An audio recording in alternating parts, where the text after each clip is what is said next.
안녕하세요. 오늘은 확률과 통계 두 번째 시간인데, 모든 문제 해결에 가장 필수적인 능력이라고 할 수 있는 거에 대해서 좀 설명을 한번 해볼까 합니다. 뭐 그냥 제 생각이죠. 즉, 수학을 100점을 받는다는 거는 수학 문제로 나온 모든 문제를 제대로 해결을 했다는 뜻이잖아요. 즉, 이 능력은 수학 100점이나 1등급이 나오기 위해서는 정말 필수적인 능력이라고 할 수 있겠죠. 그거를 이제 뭐인지 먼저 얘기를 해보면, 그건 바로 경우의 수입니다. 사실 경우의 수는 확률과 통계에서 그냥 저희가 쉽게 배우고 넘어가고 직관적으로 이해하고 넘어가는 경우가 많은데, 왜 이게 정말 중요한지, 이게 또 지금 현재 수능에서 정말 왜 중요하게 다루고 있는지 한번 제 생각을 공유를 해볼까 합니다.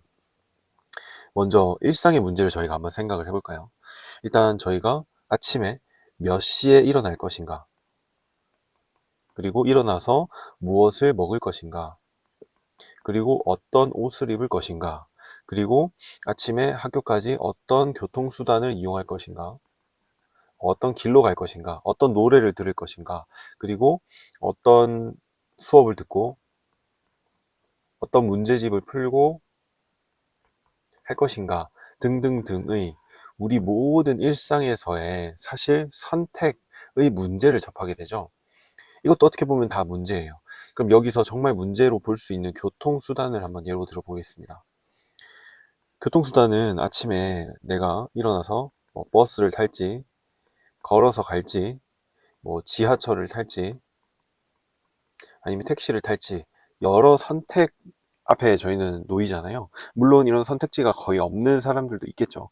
하지만 그조차도 선택지가 없는 선택지거든요.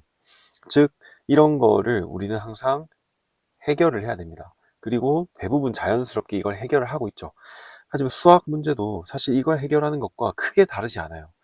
그럼 이걸 우리는 어떻게 해결을 하고, 이 해결을 지금 우리가 고민할 거는 답이 무엇인가가 아니라 어떻게 저 문제를 잘 해결을 할 것인가 이거든요.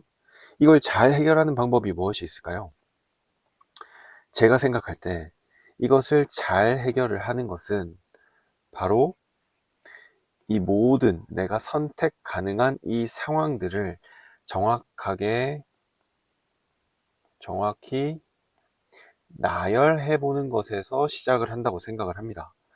즉, 우리가 어떤 문제를 해결하기 위해서는 우리가 접하게 되는, 일어날 수 있는 모든 사건을 정확하게 나열을 해 보는 것에서 시작을 한다는 거죠. 생각을 해보면 버스나 뭐 걸어서 가는 거나 지하철이나 택시를 정확하게 다 나열을 해두고 그 각각의 시간, 장점, 단점, 그리고 들어가는 비용을 정리를 해보면 우리가 거기에 대한 해결에 거의 가까워졌다고 볼 수 있잖아요. 몇 가지 조건만 더 있다면 우리는 답을 선택할 수 있겠죠.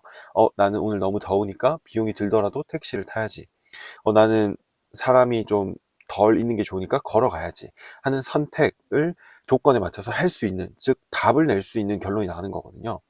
이 모든 사건을 정확하게 나열하는 것을 무엇이라고 하느냐, 이것을 바로 경우의 수라고 한다고 생각을 하시면 됩니다.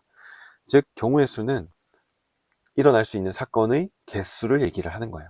근데 그 개수, 이 수를 우리한테 쓰라고 하죠.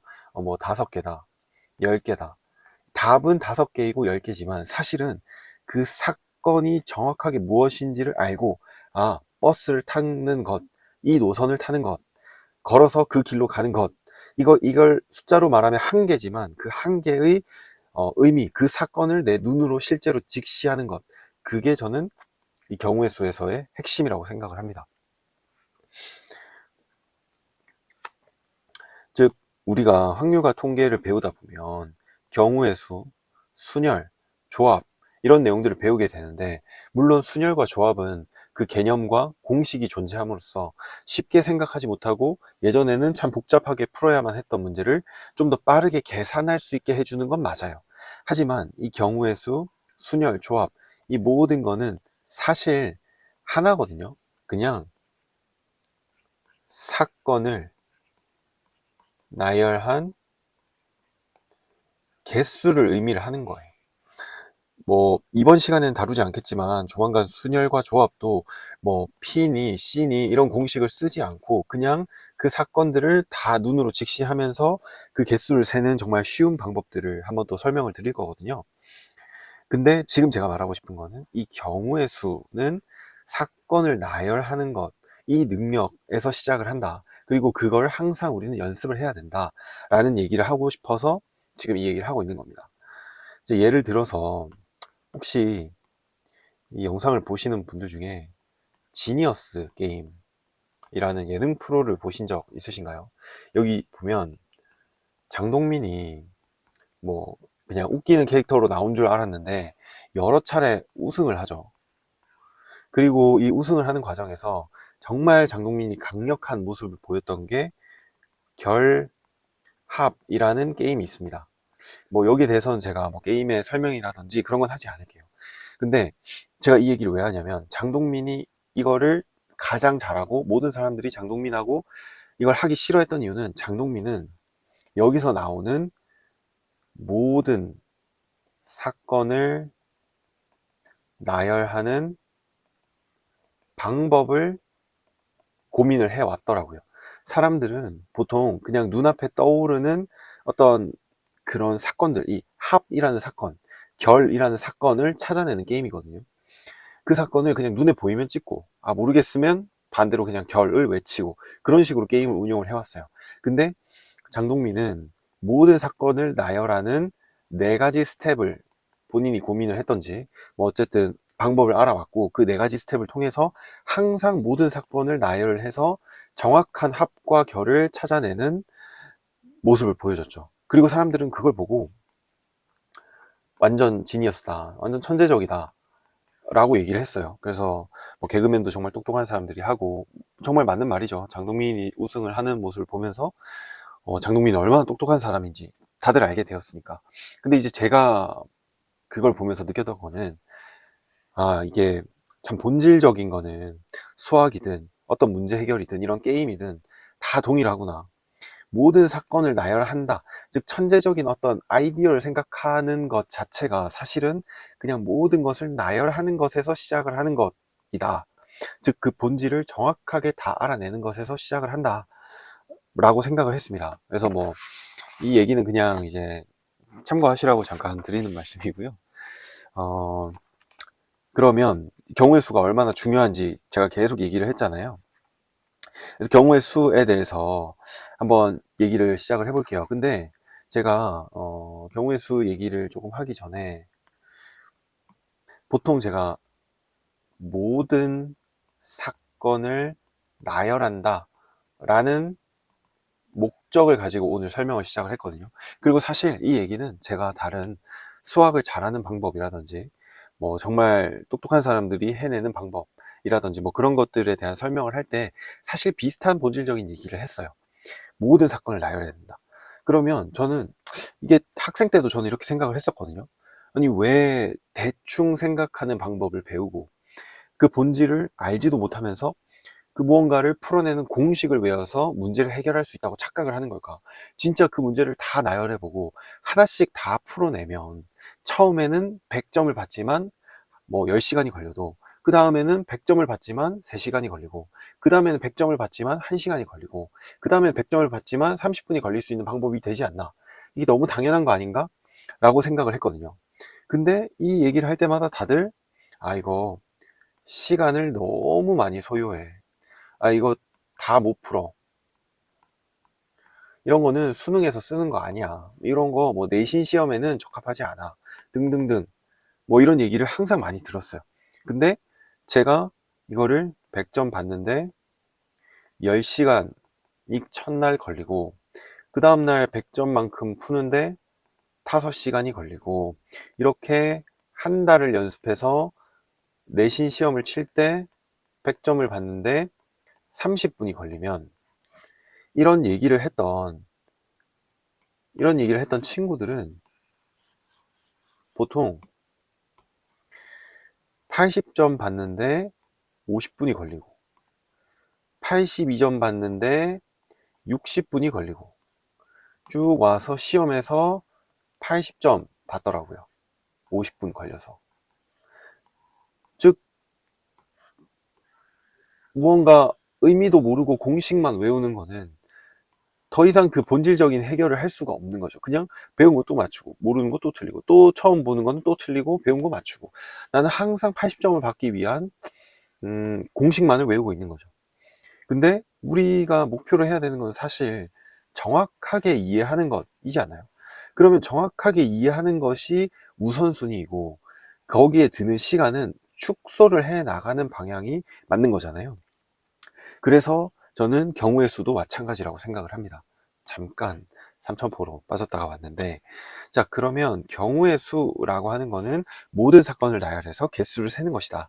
그리고 나서 교과서를 딱 폈어요. 이제 이렇게 쉽게 설명하고 그 의미를 나에게 주길 바랬는데, 갑자기 교과서에는 뭐라고 적혀 있냐? 아, 경우의 수는 합의 법칙과 곱의 법칙으로 이루어져 있다. 곱의 법칙이 아니라 곱의 법칙으로 이루어져 있다 라고 얘기를 하죠. 근데 저도 이거를 이런 활자 형태로 정말 열심히 받아들여 보려고 노력도 하고 전달을 해 보려고 했는데, 사실 경우의 수만큼은 정말 우리는 직관을 이해해야 되고, 직관적으로 받아들일 수 있어야 되고, 직관적으로 이걸 느낄 수 있도록 항상 연습을 해야 돼요. 왜냐하면 이 경우의 수가 합의 법칙, 고의 법칙을 이용해서 문제를 푸는 거에 적용을 해서 끝날 게 아니거든요. 나중에는 수능 모든 문제, 그리고 수학이 아닌 다른 과목의 문제, 그걸 넘어서서 우리 인생의 문제를 풀어나가는 가장 기본적인 사고 능력이 될 거란 말이죠. 따라서 꼭 이 직관을 길러보는 거를 추천드리는데, 사실 이 직관이라는 게 추상적인 얘기를 하는 게 아닙니다. 제가 말하는 직관은 진짜 나열 제발 해보세요 라는 뜻이거든요.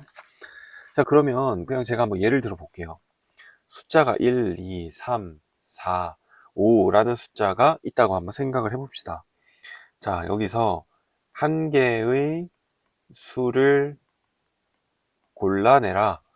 자, 골라내는 방법의 수, 가지수를 물어본다면, 우리는 1을 골라낼 수도 있고, 2를 골라낼 수도 있고, 3을 골라낼 수도 있고, 4를 골라낼 수도 있고, 5를 골라낼 수도 있죠. 하지만 동시에 골라낼 수는 없죠. 즉 1이라는 사건 한 개, 이게 사건이고, 그게 개수라면 사건 한 개, 이 역시도 한 개, 이 역시도 한 개, 이 역시도 한 개, 이 역시도 한 개가 되겠죠. 모든 사건들이 동시에 일어나지 않으니 각각이 따로 발생할 수 있다. 그러면 발생할 수 있는 모든 가지수는 다 더해야겠죠. 이 더하는 걸 뭐라고 부를까요? 합의 법칙이라고 부릅니다. 사실 합의 법칙을 설명하는 여러 가지 방법이 있어요. 동시에 일어나지 않고 그것을 다 각각의 사건으로 볼 수 있고 하는 거를 한글로 풀어냈어요. 근데 그걸 보고 이해를 하려고 들면 내가 바로 직관적으로 이해하는 것과 또 다르게 받아들여질 수 있거든요. 왜냐하면 이게 전달하는 과정에서 또 의미가 바뀌는 것처럼 전달이 되기 때문인 거죠. 그래서 그냥 그 사건을 다 나열하고 개수를 꼭 세보세요. 자, 그럼 예를 들어서 2의 배수 혹은 5의 배수를 찾는 가지수라고 하면 2의 배수인 2 또는 4거나 혹은 5를 골라내는 거죠. 근데 그 찾는다라는 거는 숫자 하나니까 역시 사건은 각각 일어났고 개수는 다 더하는 게 되겠죠. 그래서 합의 법칙은 이렇게 쉽게 이해를 할 수가 있어요. 자, 그럼 곱의 법칙은 무엇이냐? 이 5개를 봤을 때 만약에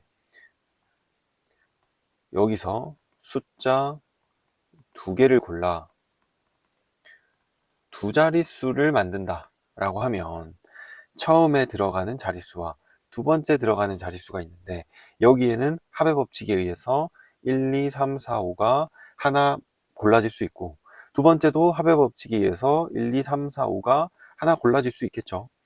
즉 여기서 나올 수 있는 1에 대해서 여기서도 각각 다 5개가 있을 수 있고, 또 2에 대해서도 각각 다 5개가 있을 수 있고 이런 식으로 있을 수 있겠죠. 즉 1, 2, 3, 4, 5인 5개에 대해서 각각 다 5개의 사건을 가지고 있다. 즉 나열을 해보면 25개의 사건을 우리는 눈으로 볼 수 있죠. 그 25개를 보고 나면 이 5 곱하기 5를 쓰는 게 너무 당연하고 너무 자연스러워진다는 것을 이해할 수 있어요. 즉 그렇게까지 해보는 게 우리가 말하는 합의 법칙, 곱의 법칙을 직관적으로 이해하는 정말 방법인 거죠. 즉 경우의 수는 사실 이게 끝이거든요. 진짜 그 사건들을 눈으로 보고 이걸 다 나열을 해보는 거예요. 사실 이거는 보시는 분 중에 이거 이해 못하신 분 거의 없으시죠. 저도 그럴 거라고 생각을 하는데 이게 왜 중요한지 이제 한번 또 설명을 해보겠습니다. 이거는 2025년 수능 문제에서 제가 문제를 하나 가지고 왔는데 22번 문제거든요. 풀이는 너무 많이 있으니까 제가 풀이를 지금 여기서 하지는 않을게요. 네. 일단 제가 이 문제를 가지고 온 이유는 보면 모든 수열에 대해서 계산을 하는 거라고 했잖아요. 일단 과거에 수열을 배웠거나 아직 수열을 배우지 않아서 거기에 대해서 접근을 못할 거라고 생각하시는 분들도 이 문제는 다 푸실 수 있습니다. 왜냐하면 우리는 앞에서 경우의 수를 배웠잖아요. 여기서 한번 문제를 한번 읽어보죠. 모든 항이 정수다. 일단 정수가 뭔지 알면 이 문제는 풀 수 있거든요. 다음 조건을 만족시킨다. 그리고 모든 수열에 대하여. 이거는 그냥 수의 나열이라는 뜻입니다. 그래서 A1의 절대값의 합을 구해라. 즉 A1 값이 여러 개가 생길 수 있다라는 거죠. A1 값이 여러 개가 생길 수 있다는 거는 A1의 여러 사건이 생길 수 있다는 뜻이거든요. 즉 그 사건을 몽땅 다 나열해서 다 더해라 라는 겁니다. 자, 이 모든 자연수에 대해서 항상 다 이런 조건을 만족하고, 두 번째로 이것을 만족하는 최소값은 3이다. 즉 A3 절대값이 A5와 같아지는 것은 이게 첫 번째다. A2랑 A4는 다르고 A1과 즉 이 말은 A1과 A3은 다르고 A2와 A4는 다르다 라는 뜻이죠. 여기까지 다 이해되시죠? 그러면 이제 시작을 하는 거예요. 사건을 나열을 하는 거죠. A3은 A5랑 같을 수도 있지만 A5와 반대부호일 수도 있죠.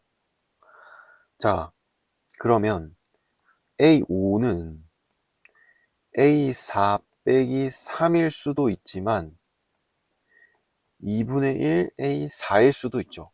이 경우는 A4가 홀수인 경우고, 이 경우는 A4가 짝수거나 0인 경우를 얘기를 하죠.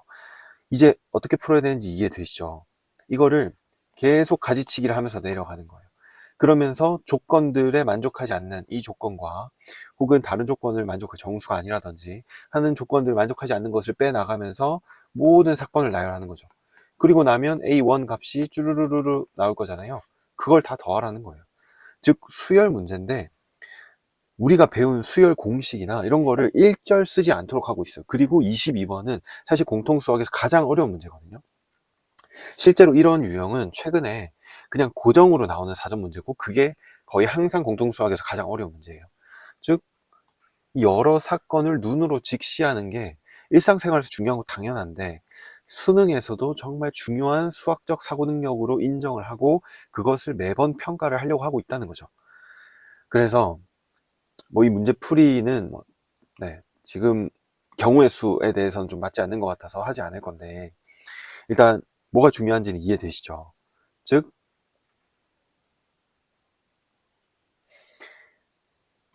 모든 사건을 음, 모든 사건을 정확하게 그 상황을 나열해서 조건까지도 맞춰 나가면서 나열을 해놓고 그 개수를 세는 게 경우의 수지만 중요한 것은 그 모든 사건을 정확하게 나열하는 것이다. 그 능력을 절대로 소홀히 해서는 안 되고 경우의 수를 배울 때도 그 합의 법칙, 곱의 법칙 대충 외우고 넘어갈 게 아니라 그 사건들이 왜 합이 되고 곱이 될 수밖에 없는지를 이해하는 게 정말 중요하다. 이 얘기를 하고 싶어서 오늘 영상을 찍었습니다. 네. 일단 확률과 통계 시리즈는 다음 시간에 이제 순열과 조합, 확률 이런 부분들도 다루면서 향후 또 일상생활에서 정말 중요한 부분이 많거든요. 확률과 통계는.